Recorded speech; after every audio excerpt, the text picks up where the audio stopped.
Hello, everyone. Thank you for joining us today. We're going to go ahead and get started. It's noon.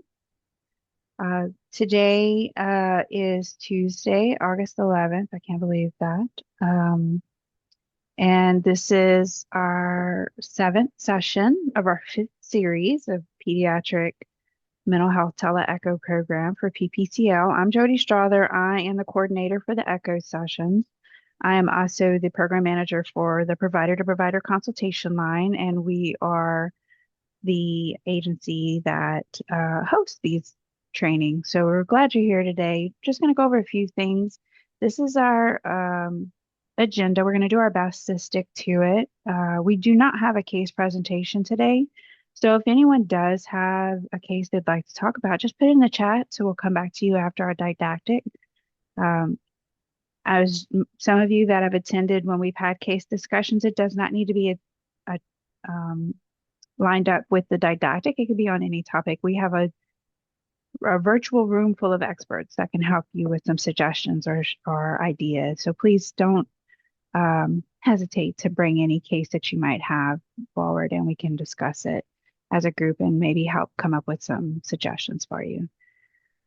So this is our agenda. I am going to go ahead and reintroduce PPCL quickly in case you're not familiar, if this is your first time joining us. In addition to educational opportunities, we also provide consultation to you as a provider of services um, across the state. So if you have a question about mental health services in your area, we can help you find some good quality services where we vet them and get that information back to you to share with your patient or your client. We can also tell you about other trainings that we are hosting or that are coming up. And if you are a prescriber, we can connect you to a psychiatrist to help provide guidance on diagnosis or prescriptions that maybe would be helpful in the situation that you're dealing with one-on-one. So this is our phone number. You can do that. And on our website, we do have an online consultation request form, so you can fill that out as well. And we'll get information from you and provide you with some recommendations and resources if you have a case you don't want to bring to everyone else or that comes up after we have our echoes. So if you scan that QR code, it brings you to our registration page. But also, if you go to our website, it has all of the information as well as previous recordings from other echo trainings that we've provided. So I'm going to go ahead and pass the facilitation over to Dr. Christine Olivier, and she's going to lead us through the introduction of the rest of the hub team. Hey, everybody. I'm Dr. Olivier. I'm a child and adolescent psychiatrist here in Lafayette, Louisiana. I'm the facilitator for these sessions, as y'all probably know already. I try and help keep us running on time and help facilitate discussion.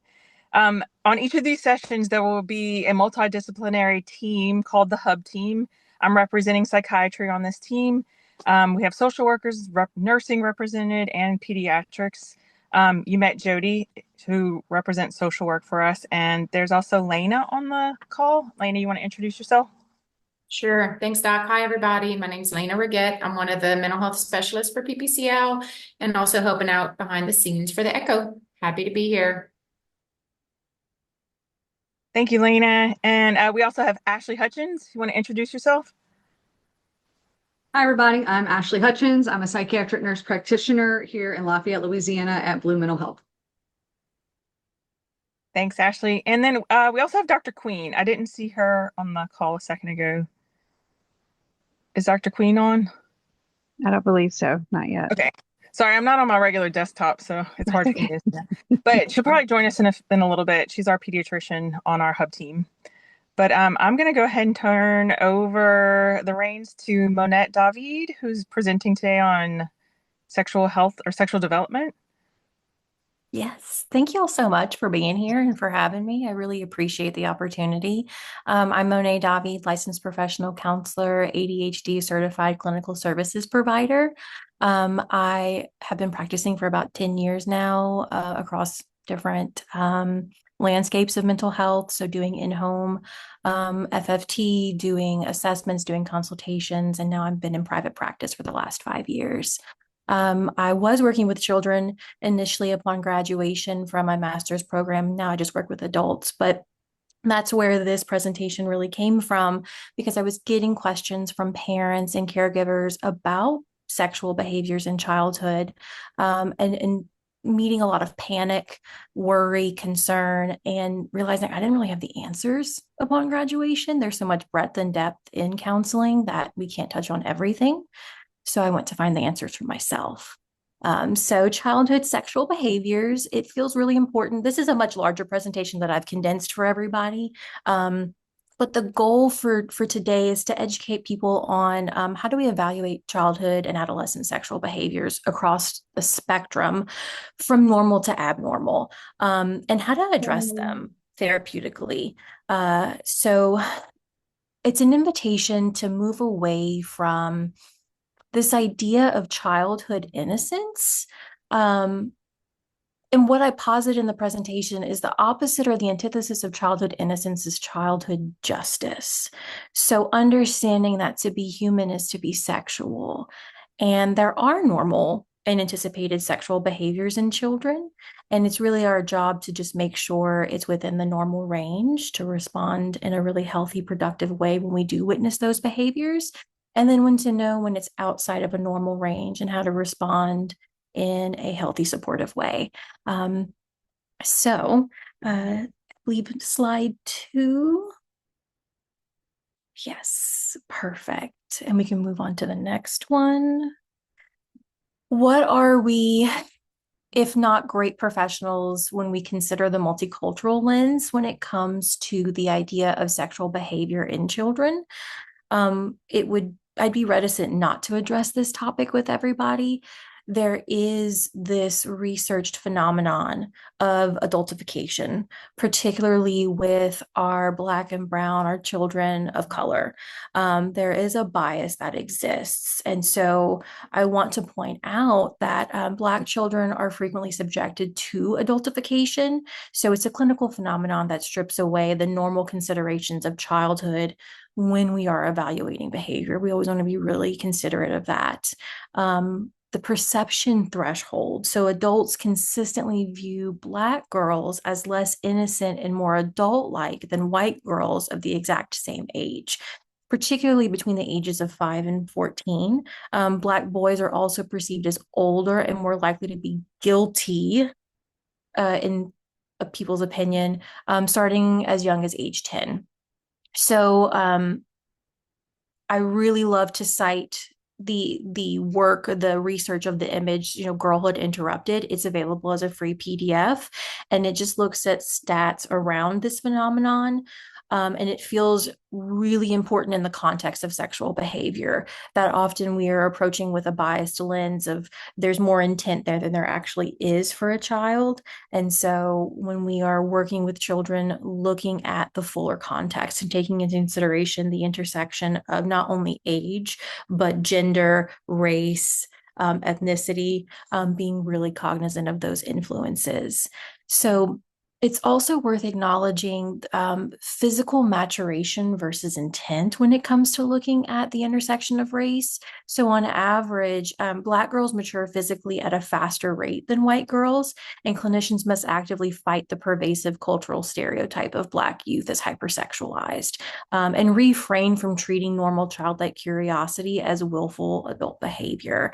And I go more in depth into this with influences of like pop culture and social media on this idea that we have a really bad problem of hypersexualizing young girls. And then I look at the intersection of race. So we look at white children, Black children, Asian children, and all of the lenses that kind of get thrust upon them when it comes to sexuality. So that's always worth bearing in mind. The next slide.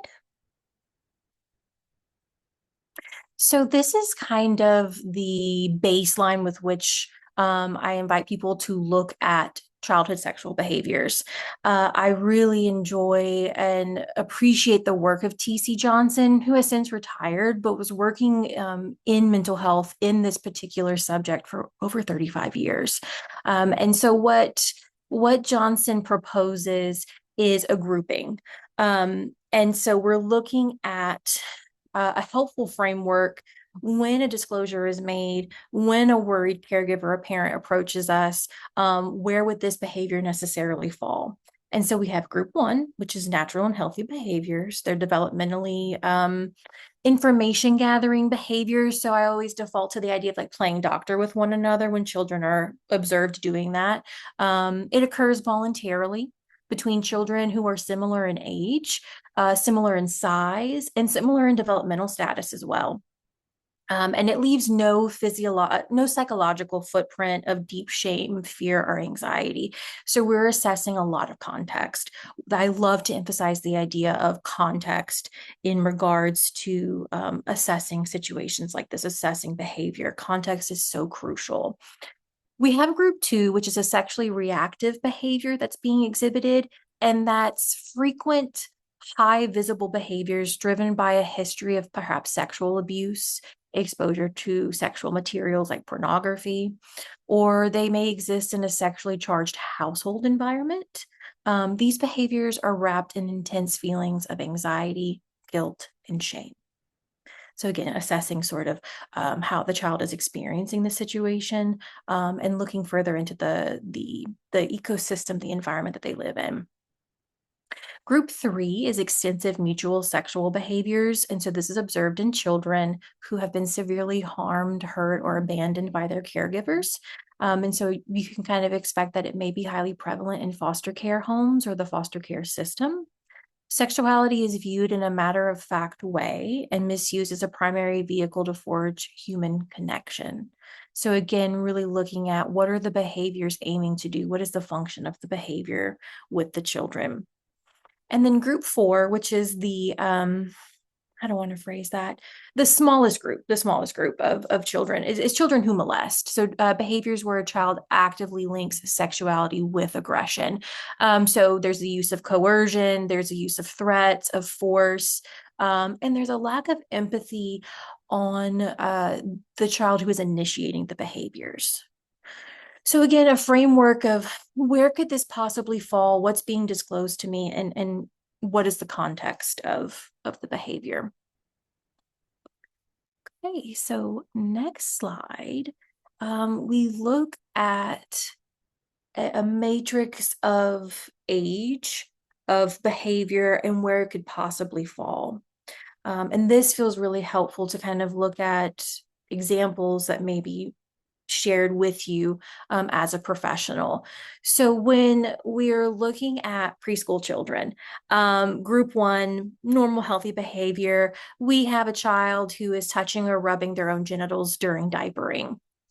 They may be, for our children that have penises, they may be having erections during diapering. They may be curious about watching others in the bathroom. Safe to say, very developmentally appropriate. If they're easily redirected, we know that that's just natural curiosity, nothing to fear, to be expected. Not necessarily sexual in the nature with which adults experience those phenomenon, right? I think sometimes we default to that and it's very scary to think about, but to be expected. Concerning would be within the preschool age is touching their genitals in public spaces despite redirection. If they are smearing their feces, if they are humping other children, again, after redirection. So even if those behaviors happen initially, but they are successfully redirected with intervention, it's still okay. It's when they persist and the redirection has been unsuccessful that we're kind of going into concerning behavior territory that's worth maybe a further investigation into things, where there would be a requirement of actual urgent intervention, which would be group four, which is the children who molest. It's touching genitals obsessively to the complete exclusion of normal childhood play. So again, it feels like redirection plays a really big piece in this. If they are unable to be redirected, they are very preoccupied. We cannot get them to change the behavior. That is cause for concern. If they have intense fear of their own erections, that is worth noting. Or if they are engaging in real or simulated unclothed intercourse, that is concerning. When we talk about protecting children, it's obviously to keep them as best as we can away from sexually explicit material. And so theoretically, a preschool child should not know how to mimic intercourse. And I think that distinction between concerning versus urgent intervention, I always go back to explaining like children are such kinesthetic creatures. Touch is a new sensation literally for them. And so if they're rubbing their genitals on something, that is one behavior. Yes, it's in the concerning area, but we can redirect it. If it's simulated sex, that's a very different thing. And so to know that distinction, to be able to start to discern between the two of them feels really important. In our K through 4th grade, asking verbal or direct verbal questions about breasts, genitals, or intercourse, testing out dirty words, demanding bathroom privacy, all within a normal range. They quickly forget that they have genitals and then they remember during this time period. So they're like fascinated all over again. And then it's fun words and they're just testing boundaries in that way. All really normal. Where it gets concerning is if they are boundary crossing, if they're still engaging in doctor play after being redirected and maybe starting that dialogue with bodily autonomy and consent, if that's still happening, that's a cause for concern. If there's extreme emotional distress when they are changing their clothes, that is a cause for concern. And if they're actively organizing games centered around sex or sexual acts, that is absolutely kind of concerning. We need to definitely investigate further. And then urgent intervention would be if they're forcing their peers to undress, if they are touching or inserting objects into a child's privates, if they are talking about sex habitually or obsessively, or again, the presence of coercion. That is immediate intervention. And we would do some work with the parents and we do some boundary setting. Obviously, we would enforce more supervision than maybe is what is happening at that time, and just kind of come in with some structured sort of interventions there. For our preteens, normal is they are curious about sexuality and they're changing bodies, they're engaging in age-appropriate flirting, so it's like peer-on-peer flirting. And they have basic curiosity around masturbation or nude images. So if little Bobby's Googling boobs or breasts, I feel like that's always a joke online, to be expected. Very normal. Concerning is if they're spending an excessive amount of time compulsively viewing sexual images. So again, if we go back to little Bobby's search engine history, and it's a lot of Pornhub links or just like kind of that sort of material, okay, we need to talk to him about that. Concerning. If they're seeking out sexual games with children who are several years younger than them, that is concerning. And then where it really requires a level of intervention is if they're trying to forcibly undress children or if they're trying to undress other adults. If they're engaging in sexualized behaviors with animals, definitely want to correct that. Or if they're aggressively coercing an unwilling child to touch their genitals, absolutely mandates intervention. So we have these spectrums. We are considering context. We are considering developmental age and stage. We are considering the ages of those who are present in the activity. And so a lot of different things to consider. I also like to consider the presence of sex education within the child's life, like who's talking to them about sex. Are the parents feeling well-versed enough to have that conversation with them? If not the parent, is there another trusted adult? What's being talked about? That sort of thing. So, which goes into the next slide, which feels just as important, looking at systems and action plans. Okay, so the family sexuality, which was a new concept for me when I was learning about this, is how the family system, the relationship with sex with the family system. And so there's several classifications that exist, but it's worth noting, if we have a highly overwhelming family sexuality, what does that mean? What does that look like?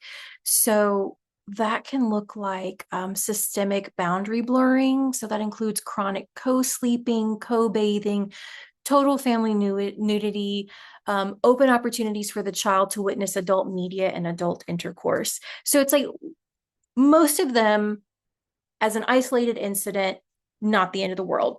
totally fine. We can come back from this. We can assess boundaries, kind of change some behaviors. But when all of that is pervasively present all the time, that can absolutely contribute to some of the behaviors that we were seeing in that concerning group. So we want to make sure that, mom and dad are not watching Skinamax at night where the child can walk in and see it, or doing it during the day, sort of thing. There is research about what happens if a child walks in on their parents having sex. It's not detrimental. It's okay.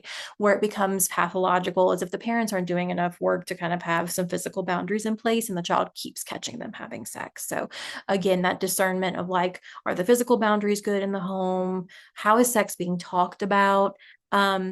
In a sexualized home environment, that can look like parents are often fighting about sex.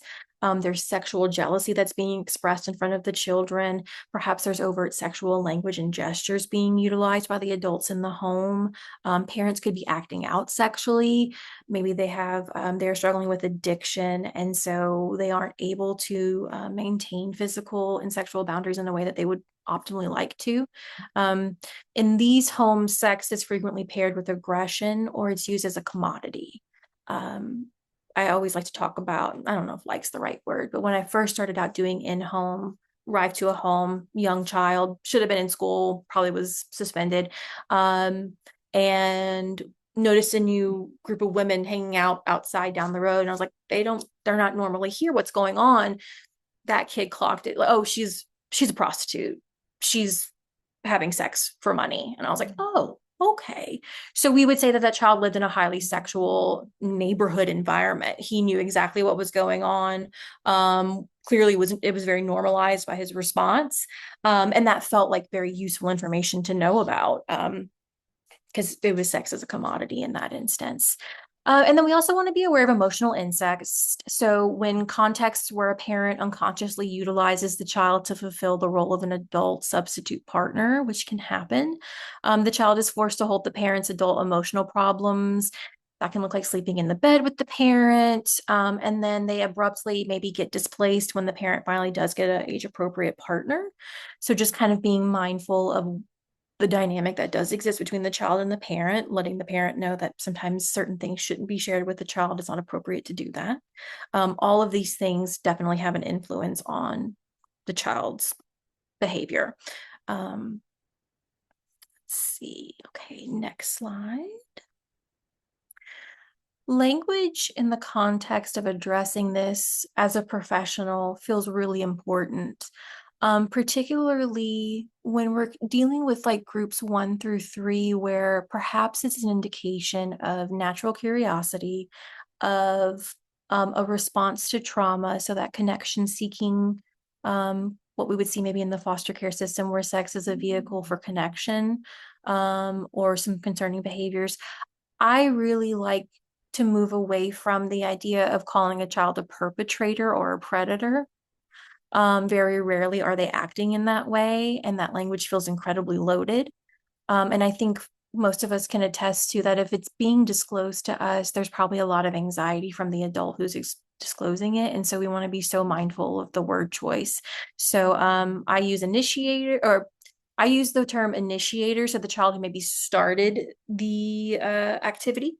I don't say perpetrator or predator or offender. Those are very like legalese, criminal justice words, and I'm not in that domain, so I just say, oh, the child who initiated it.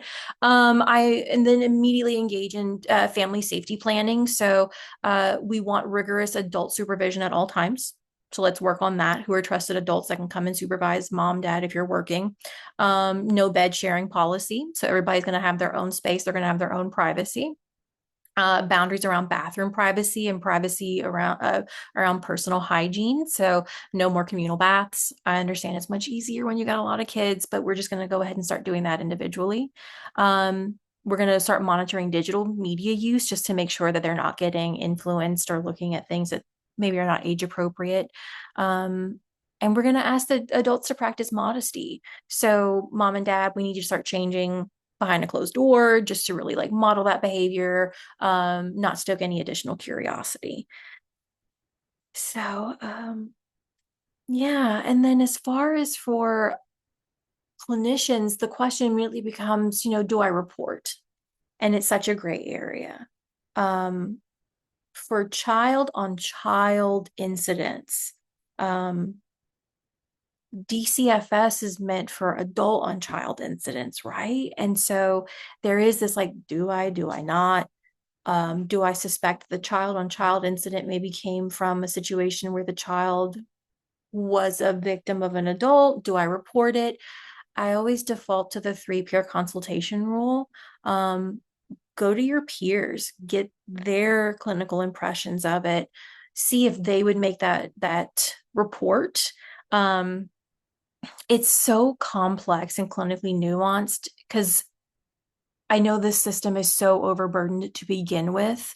And then there is that fear of rapport being ruptured from the parent or the caregiver who brought the information to you. But I think that can also be done well.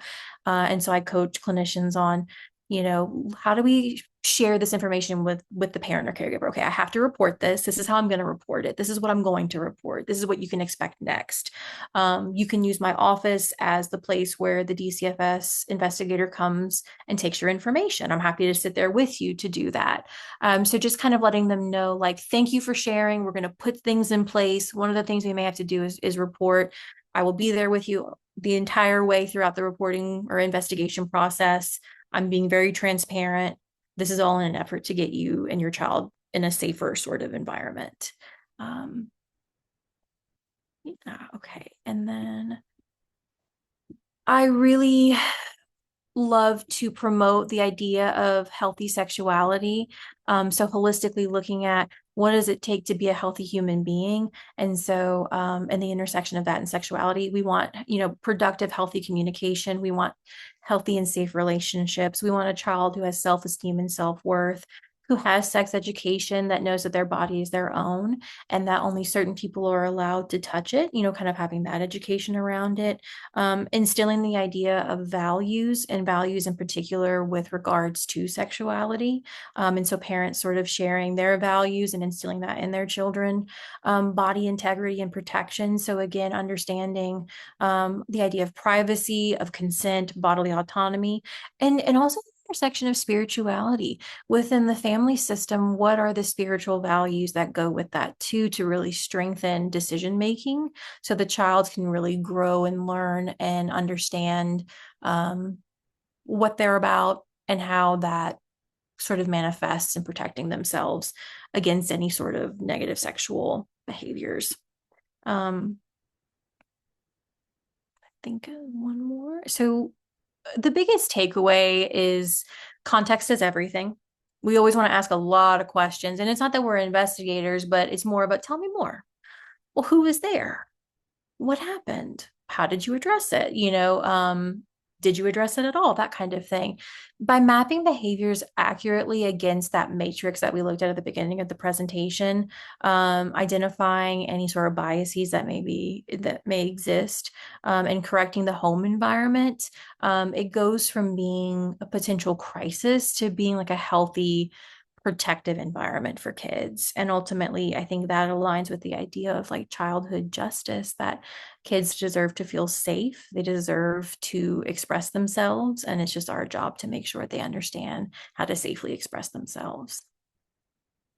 So, yeah. Thank you so much, Monet. I think that this is such a critical discussion to have. We have a lot of times that I find that we don't see sexuality as part of development. That it is something that only starts at puberty, or if something has happened previously, but not as something that changes throughout life from birth to death. Absolutely. It's an uncomfortable conversation to have, because I do make a declarative statement of like children are sexual, and that's a hard thing to sit with. Because I think people assume sexuality is just the act of sex, but there's so much more to it. There's so much depth. And yeah, it can be really uncomfortable to contend with. And I think so many adults have sexual questions or their own, of course, we all have our own sexual history that could contribute to why it's uncomfortable, or why there's a we may not all be good communicators, especially about something that is uncomfortable for us. So Absolutely. thank you for the information. I do want to open it up. Dr. Olivia had to go for a school function because it is that time of year. So I'm going to go ahead and facilitate for the rest of the session. But are there any questions or comments from any of the participants about the presentation so far? Just a quick question. How do you differentiate the hypersexuality in children with bipolar disorder, for instance, versus the hypersexuality from sexual experiences that have happened too early, that kind of stuff? Is there any ways to tease out, especially young kids, when I don't know, I'm always kind of cautious. Like, how do I ask this question? Like, is this child hypersexual, focus on things, or looking for bipolar disorder features? But I don't know. This not versus something trauma that happened that Sure. I guess I'm always looking like the function of the behavior, what's the means to an end? If it's in the context of, I always like think about sensory seeking too, like at the very least, sometimes it can be relegated to that territory. I could see where it'd be hard to ask that question. How do you typically ask it? And does it come up often that you have a way of like your go-to way of asking? like when I screened for any features of manic episodes and so on in my patients, like the one thing I usually try to avoid asking unless it really needed to clarify things is about that. Like I'll screen for high risk taking activities, I'll screen for decreased sleep need, and that rapid mood changes or irritability, that kind of stuff. But I haven't found a good way, especially for the not like the preteen, like the elementary school kind of kids, about how to ask that. But I don't know. Because I'm thinking of a case where we did have a kid who was like pretty like really engaged in a lot of compulsive masturbation. And family immediately was like, oh, they've been molested. This is book case closed. And it was like, not really. Like they were doing it behind closed doors, so they were enacting privacy. It was appropriate. And then we figured out it was just like they didn't really have access to do much else. And so like they were like, I'm just gonna do this, I suppose, because I've been punished from everything else. So I'm gonna go in the bathroom and have fun that way. But asking them if there's been this presence of sexual behavior, I could see where that's like a can of worms. It's like, oh, how do we do this? Like, how do I want to answer this? Or how do I want to ask this rather? Gosh. And are you asking the client themselves, or are you asking the parent, or is it both? I mean, I do have a period of time usually with patients where the patients get their vitals and I can talk with the parent, and that's more easy, Oh, for this, sure. but like how to ask in front of the, I don't know. But yeah, it's definitely even more tricky to ask it with the kids there. But some is like, I don't have much time when they get the vitals checked before they come back in, and like, okay, what do we do here? I don't know, but it's not that often. But some of the cases have been history of sexual abuse. Some have been Yeah. are kind of neglect, kind of where they've been exposed to things that they shouldn't have seen and all that, or not. Mm-hmm. I don't know. Yeah, I guess it's like asking, any concerning any concerning sexual behaviors that have been going on, anything worth noting, any curious sexual behaviors, if not concerning, to kind of soften it. Would be, I guess, the go-to like a bland enough, generalized enough question, I suppose, of like, okay, just kind of assessing. Sometimes this can come up. Is that part of the experience for you? It's hard with younger kids. It's like, oh God, do you know what I'm asking you right now? Like, but yeah. I appreciate it. I think it's Thank you.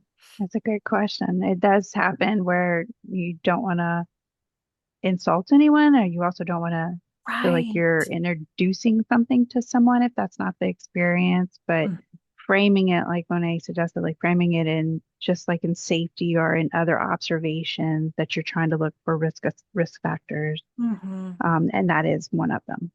You just want to make sure you cover all your bases to make sure everybody's safe and addressing all the issues that may be going on. Just blandly throwing it in there with ATV and gun violence, just throwing it in there as part of something else that's routine and could be a safety issue.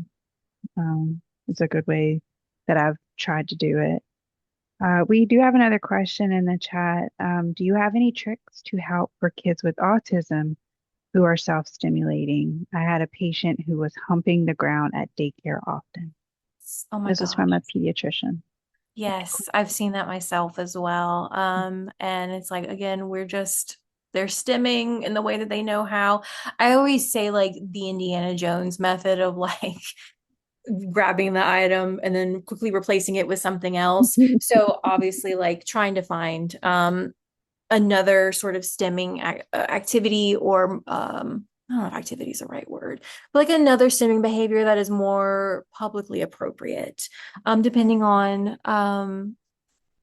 their profile as far as for neurodivergence. If they can have that conversation, if that's something that we do in the privacy of our own home, in the bathroom with the door closed, like so keeping like a healthy attitude around it. Yes, it feels good. What are some other things that feel really good too, I wonder? And kind of offering them some choices there. So if they prefer to have a blanket with them, if it's something about stimming with the body, are there other things that we can do that are a bit more fitting? I'm curious if people in ABA have come across this and if they have methodologies that like I've just never considered before, if they've worked on that to kind of eradicate that behavior in place of something else. But I always just like offering up something because I know it's probably helping calm the nervous system, and there are probably other ways that the child can do that that doesn't make it so awkward. I wonder if that would be something to discuss if the child is in occupational therapy.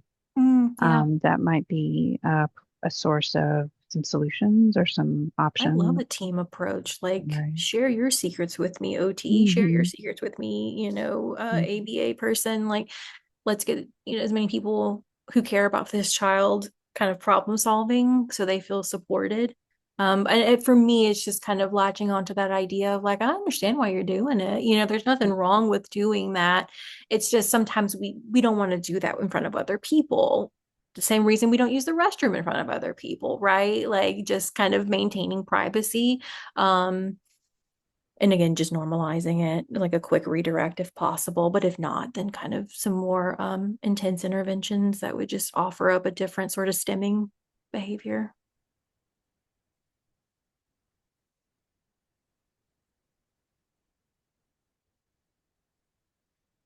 I often get the question about co-sleeping, Yeah. and I appreciate not the permission, but that sometimes that it is appropriate to say that we're going to set some physical boundaries, Absolutely. and if there's a reason to, um, that that's something I think at times clinicians or providers may not feel that they have the right to say, or they don't want to interfere with the family's beliefs or the family's routines. But if there's the Yes. evidence or if it's supportive, that it is okay. It's just another boundary and a way to ensure some safety. There is Um, a cultural consideration too around that. And so being sensitive to it and kind of justifying it based on data that may be presented. Like, okay, so I understand that this is a bonding situation, but we also want to make sure everybody's safe. I think it's one of Johnson's research articles, one of the scholarly articles. It was a family with very limited resources, and so they were in a one bedroom household, right? And so it was like, how do we get creative to create physical boundaries with a very limited space? And what that ended up looking like was the child was sleeping on the floor, and they put up like a shower curtain between the parents' bed and the child, because what was happening is the child was waking up in the middle of the night and catching parents having sex, right? And so then the behavior started. And so I really love approaching, I love having the opportunity to be like, this can be okay. We can make this work. Like, don't feel shame. You're doing something very natural. We just can't let little Susie see it anymore, right? So this is what we're going to do instead. We're going to make sure she's asleep, probably in a deep sleep. Maybe she's snoring or drooling, then we're good. We're going to close that curtain. We're going to be as quiet as possible. It's okay. Like, you didn't do anything to intentionally harm your child. You weren't doing it with the purpose of being caught by her. You just have limited space, right? And I think that's really important with the community that we serve. It is low SES sometimes, and sometimes there is a lack of like space, or it's a multifamily home situation. So we just want to do our best to empower them and to help them understand why boundaries are important in that way.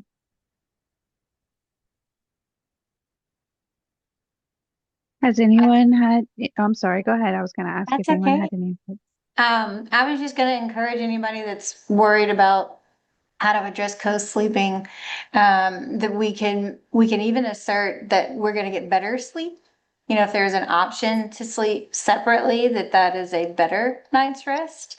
You know, so for optimizing like a good night's rest for everybody involved, it's, you know, it may, on one hand, you may be dealing with this whole like, but we feel more safe, but you're not sleeping better actually. So, so that sometimes can help tip the scales on a parent, you know, making the effort to like, okay, it's time, you know, like I need to work on this and create that boundary and put you, you know, and have everybody sleeping in their own special, you know, this is your sleeping space, and what are we going to do with your sleeping space that makes it special for you? You like, you want, you know, princess, you want Batman, like what are we doing to make this space like feel like it's yours? And then we can have our good night's rest in our own bed.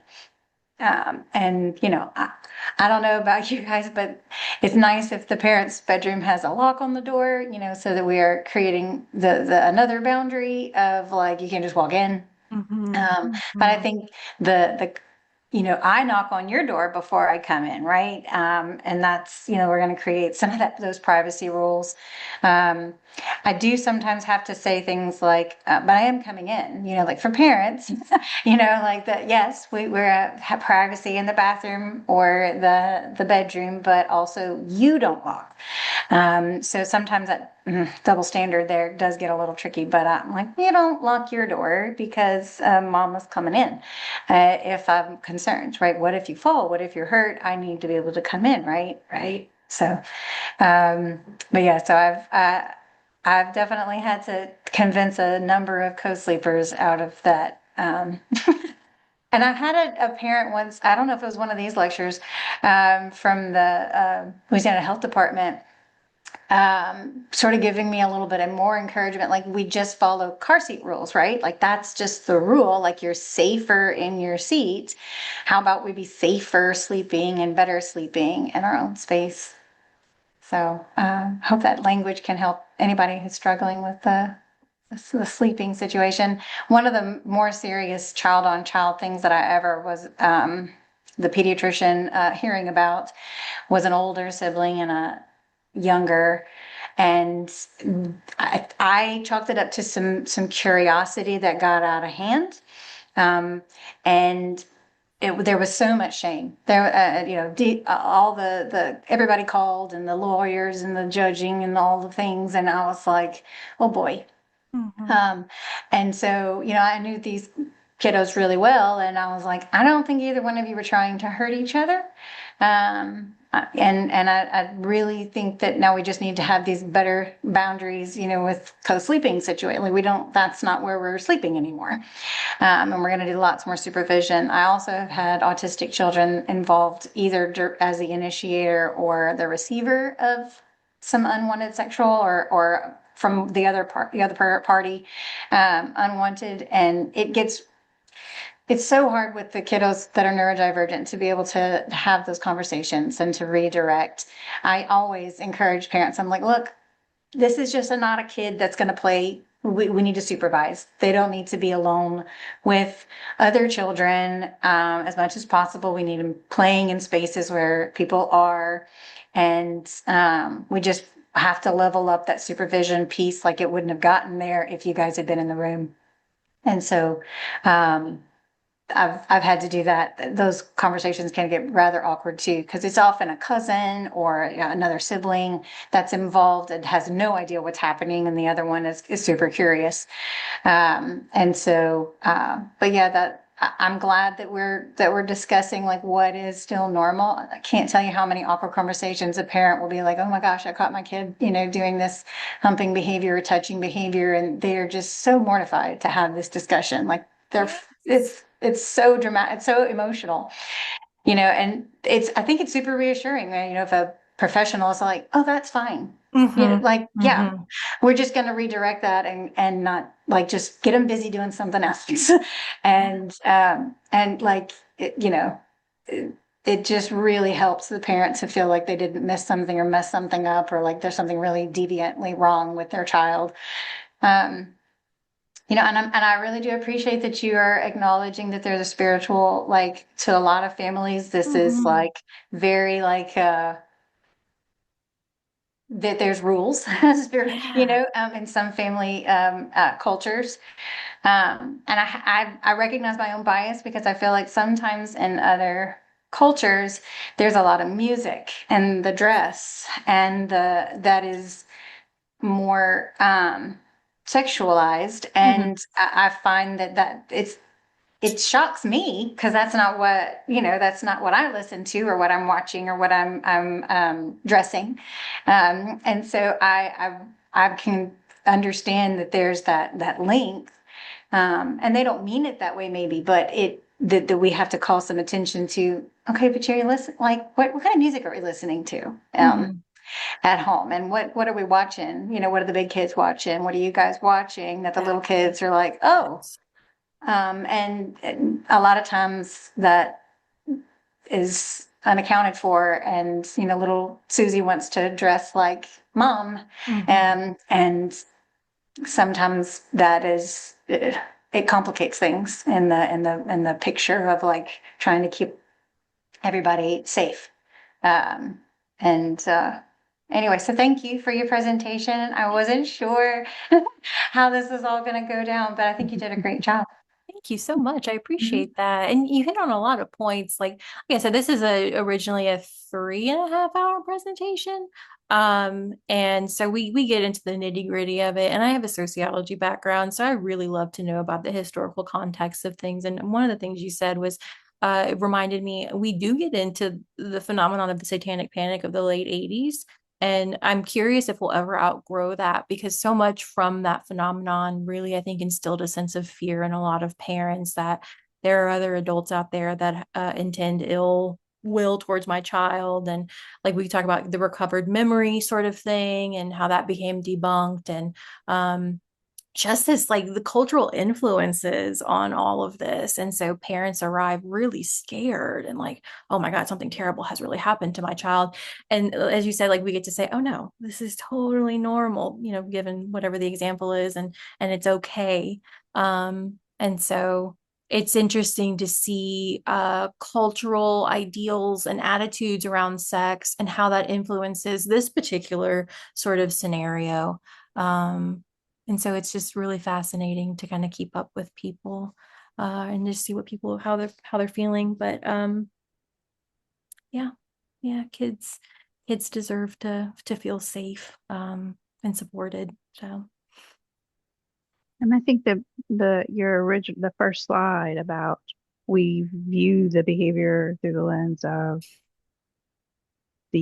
of children as adults doing these behaviors, when we have, and as a mother of 2 daughters who are in their early adulthood, I had the hardest time 20 years ago finding age appropriate clothes. It's not a new issue of sexualizing girls specifically. I can only speak to that as a mother of daughters, but it is really something that parents have to challenge constantly, from clothes to viewing to music to just, and especially now, and with there being so much access to so many things that are out of the control of the adults, it can come from so many places. And we have to remember, or at least I suggest or try to always remember, that it's a child and their behavior is their own as a child, and what influenced that, and how not letting adults make these children adult or viewing their behavior as something an adult would do. So trying to keep that frame of reference when trying to explore what's going on. I'm a big proponent of sex education, and I think Mhm. sex education spans the entire lifespan. Mhm. And I really recommend the Unitarian Universalists Our Whole Lives curriculum because it does span the entire lifespan. And I think people they're like, what? Because when I talk about it for little kids, that's the discussion of like bodily autonomy, your body's your own, safe touch, that's sex education, right?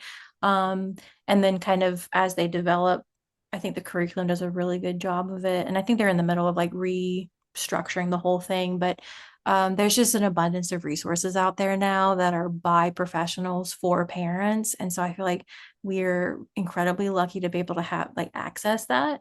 I don't know if parents feel empowered or not. I hope they do, to be able to have that like dialogue with their children. But then it's also another demand of a million demands that a parent has. So I'm also a fan of outsourcing things. And we do have a really great resource in Lafayette called Safe Haven. They do values-based sex education, and I really love what they do. It's all free, it's all grant funded, right? So there's no barrier to entry in that regard. I wish we had more. A dream of mine and my colleague Whitney is to maybe take an established curriculum and restructure it for neurodivergent kids and adolescents, because there just needs to be something like that for parents and for kids. So hopefully that happens at some point down the line that we can do that. Monet, what was the name of the curriculum? It's Universal. called Our Whole Lives. So OWL, and it's the Unitarian Universalists. The only criteria they want from you if you want to be an educator is that you believe in Jesus Christ. And I'm like, okay, again, low barrier to entry. Right. It's not super religious. It is more values based again. I just really, for a framework and such a breadth and depth to a curriculum, I'm really pleased with it. I have a couple of their books that they haven't redone recently, and it's just fun activities and stuff. I think a parent could totally do it with a child, but it's also structured for group stuff too. There was a question in the chat about from Emily about the ages for Safe Haven. I know that they think they have different curriculum for different ages, but we I think can so. also. I've really seen it geared towards like high schoolers, so 9th through 12th graders.